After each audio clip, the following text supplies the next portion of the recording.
ભક્તિ કરવાની ઈચ્છા ધરાવતા હોય ને તો બારેજા ધામમાં પલાઠી વારીને બેહી જજો.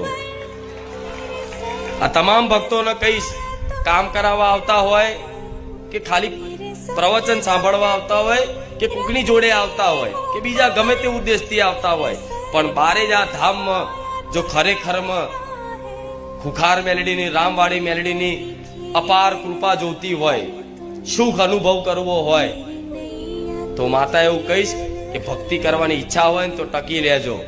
6-12 મહિના નહીં થાય અને એવી વસ્તુ આલીશ કે ક્યારે તમારા જીવનમાં માગણી નહીં રહે.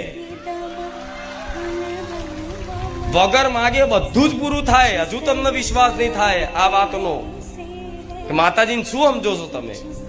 વગર માગે બધું પૂરું થાય. બધું તમે જે પરિવારની ચિંતા કરો છો કે મારા પરિવારમાં આટલા સભ્યો છે, માં એમના લીધે હું દુઃખી થઉં છું, માં એમનું ભરણ પોષણ